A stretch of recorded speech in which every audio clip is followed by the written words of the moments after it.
드라마나 영화에서 종종 등장하는 장면, 이 장면이 아닐까 싶은데요. 이 영화처럼 몰랐던 내 자식의 존재를 알게 된 것도 황당하지만 거꾸로 내 새끼인 줄 알고 정성껏 키웠는데 친자가 아닌 걸 알게 되면 여간 복잡한 심정이 들겠죠. 오늘 판결의 재구성은 친자 확인 검사로 내 자식이 아닌 걸 알게 된 아버지가 법적으로 친자식 관계를 부정해달라며 소송을 한 이야기를 다룹니다. 무정자증 진단을 받은 A씨는 아이를 낳을 수 없자 다른 남성으로부터 정자를 제공받아 첫째를 낳습니다. 문제는 그 다음부터입니다. 4년 후 자연적으로 둘째가 태어난 거죠. 이상했지만 내 병이 자연적으로 치료된 거라 믿습니다. 하지만 아내가 혼외 관계로 낳은 둘째란 사실을 뒤늦게 알게 되는데요. 결국 법적으로 친자식 관계를 부정해달라며 소송까지 낸 남편 A씨. 법원은 과연 어떻게 판결했을까요? 오늘 판결의 재구성에서 확인해 보시죠. 네, 오늘 중요한 판결을 살펴보겠습니다. 일단 어떻게 소송을 냈는지 김단비 팀장이 설명해 줬지만 다시 한번 좀 짚어보겠습니다. 그러니까 소송을 제기한 건 남편이었는데 무정자증 진단을 받은 사실이 있다고요? 그렇습니다. 갑돌이와 갑순이가 있었는데요. 갑돌이 갑순이가 사랑을 하니까 1985년에 결혼을 했어요. 네. 그래가지고 알콩달콩 살고 있는데 애가 안 생기는 거예요. 네. 그래서 병원에서 확인해 봤더니 갑돌이 네. 남편의 무정자증이더라. 그러니까 이제 수박에 씨 없는 수박이 된 거죠. 네. 그래서 둘이 합의를 해가지고 그럼 우리가 인공수정으로 애를 낳자 해서 네. 1993년도에 인공수정이 성공해서 귀여운 딸을 출산을 하니까 출생 신고를 했어요. 그리고 또 알콩달콩 살았는데 97년도에 갑순이가 임신했어요. 그러니까 갑돌이가 생각할 때 내가 무정자증이 치료가 됐구나 라고 이렇게 오해를 했던 거죠. 네. 그리고 살아왔었는데 2013년에 이제 두 분이서 이제 가정불화라든지 다른 것 때문에 이혼 과정에서 이걸 알게 된 거예요. 그런데 첫 번째 인공수정 그것도 있지만 두 번째 거는 몰랐다가 네. 내가 무정자증인데 와이프가 임신했다고 그러면 혼외자 다른 사람의 시 아니냐 이랬기 때문에 내 자녀가 내 출생 그러니까 내 아들이 아니다 딸이 아니다 이래가지고 아시지만 친생자 관계 부존재 확인 소송을 하게 된 겁니다. 네. 근데 어쨌든 첫째는 합의하에 이제 인공수정을 통해서 제3자의 정자를 받아서 하게 된 거고, 둘째는 그러면 확실히 친자가 아니었던 거예요? 네, 사실 이제 혼외 관계에서 네. 이제 임신을 했다는 게 출산을 했다는 게 밝혀진 건데요.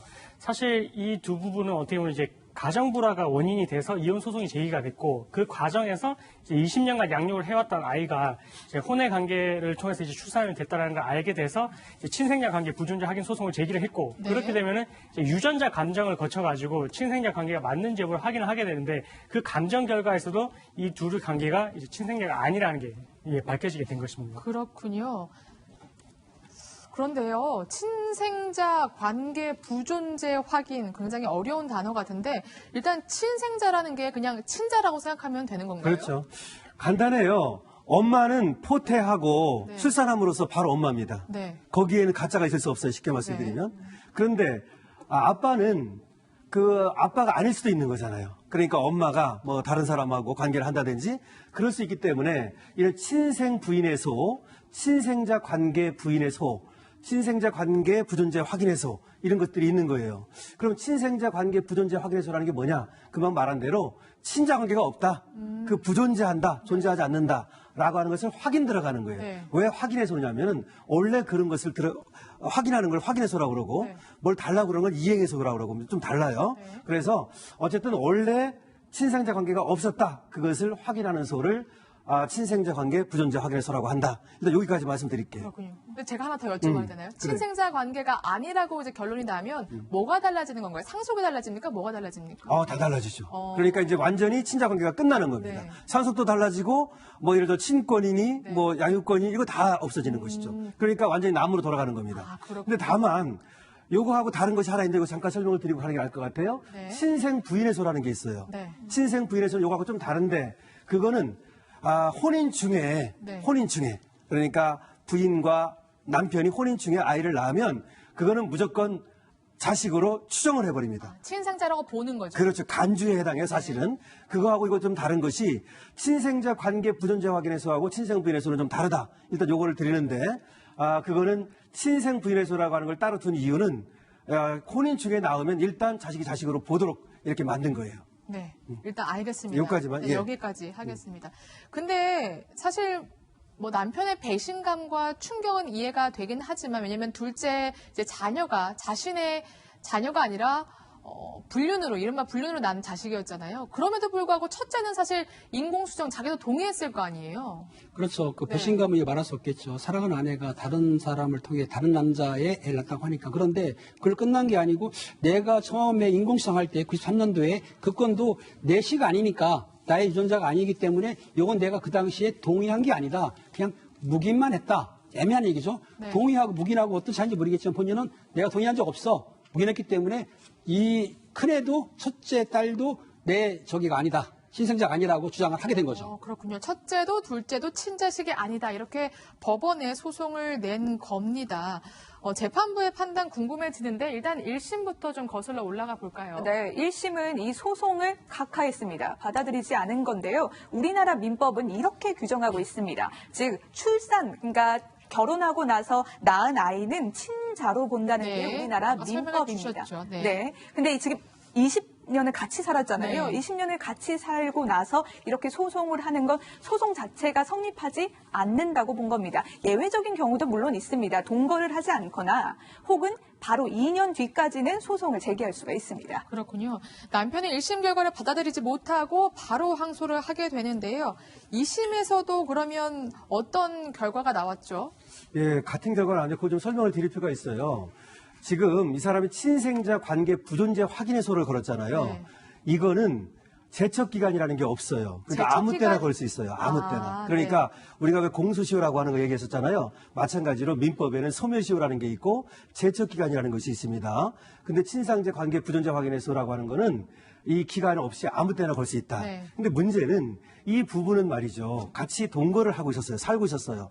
그런 때는 친생자 관계 부존재 확인해소가 아니라 친생 부인해소라고 하는 것을 해야 되는 거예요. 근데 친생 부인해소는 2년 동안만 할 수 있어요. 네. 그걸 제척기간이라고 합니다. 네. 근데 2년이 넘었기 때문에 이 남편이 친생 부인해소로 가지 못하고 친생자 관계 부존재 확인해소로 갔던 거예요. 네. 여기 그런 것이 깔려 있는 겁니다. 네. 그래서 너는 지금 자격이 없어. 그래서 각하를 시켰다는 겁니다. 네. 그걸 이제 먼저 말씀드릴게요. 네. 근데 왜 그러면 친생 부인해소로 못 가고 친생자 관계 부존재 확인해소로 갔느냐? 그거는 친생자 관계 부존재 확인해소로 가려면 둘이 안 사는 게 외관상 확인돼야 돼요. 그러니까 외국에 나가 있었다든지 뭐 전쟁에 나가셨다든지 그렇게 분명히 이걸 외관설이라고 그래요. 안 사는 게 확인되면은 그렇게 친생 부인해소로 할 수 있는데 지금은 살았단 말이죠, 같이. 맞아요. 그렇기 때문에 친생자 관계 부존재 확인해소로 갈 수밖에 없었고 그런데 그것이 너는 같이 살고 있었기 때문에 그걸로 가면 안 된다. 이래서 결과적으로는 각하가 되는 겁니다. 네. 좀 어렵죠? 네, 많이 어렵네요. 2심은 그러면 어떻게 기각이 된 거죠?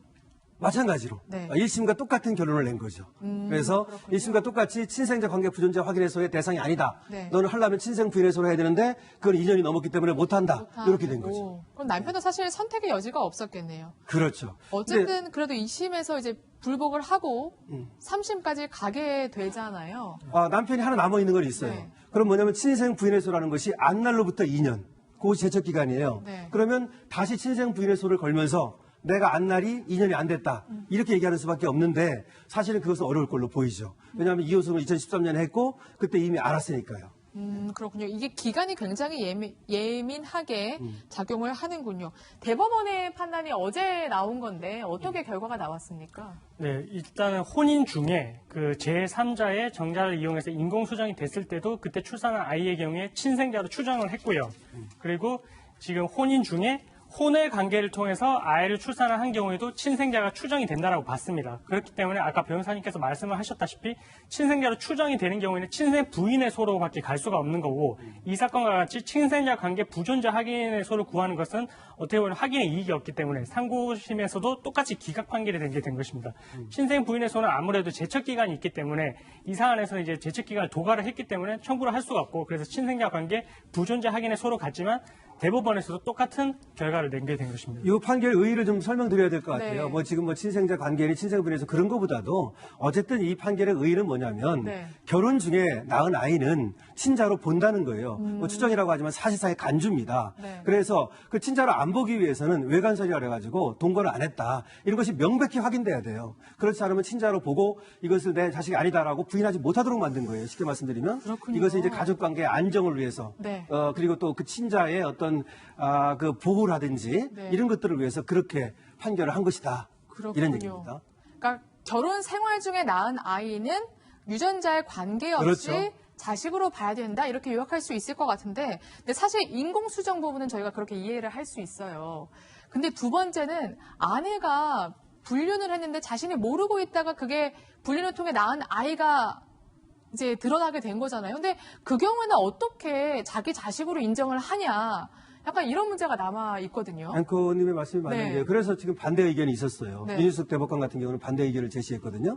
과거에는 자기 자식인지 아닌지 알아내는 방법이 없었어요. 근데 지금 과학기술의 발달로 유전자를 통해서 얼마든지 내 자신인지 아닌지를 알 수 있잖아요. 그럼에도 불구하고 과거와 같이 그렇게 뭐 2년이 지났다는 이유로 아닌지 말이죠. 이렇게 부인을 못하게 한다면 그것은 지나치게 이 아빠 인격권이라든지 이런 것들을 또 너무 침해하는 것이 아니냐. 행복추구권. 이런 것들을 침해하는 것이 아니냐 이런 어떤 반대 의견이 나왔습니다. 그렇군요. 그럼에도 불구하고 대법원 네. 전체 의견은 그래도 어떤 가족 관계에서 이 신분 관계라고 하는 것은 법적 안정이 중요하거든요.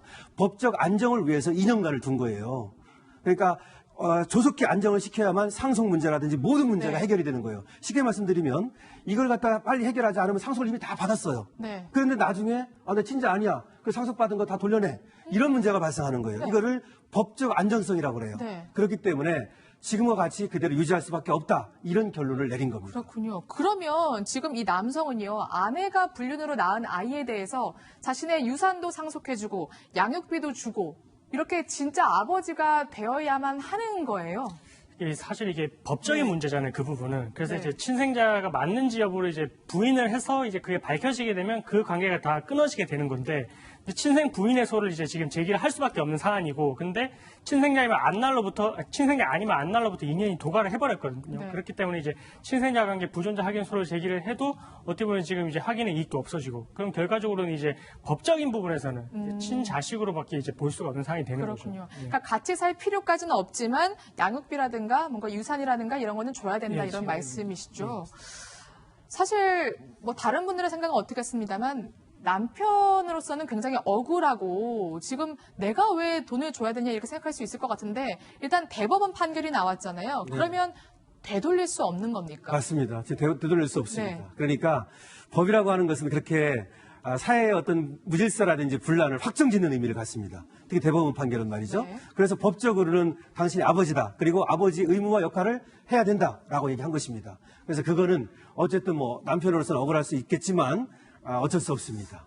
그렇군요. 조금 어려운 판결이었는데 의미가 있는 만큼 저희가 다뤄봤고요. 그만큼 전문가 분들께서 아주 명쾌하고 쉽게 풀어주셨습니다. 저희는 시청자 질문과 함께 이와 관련된 시청자 질문인데요. 시청자 질문과 함께 60초 후에 바로 돌아오겠습니다.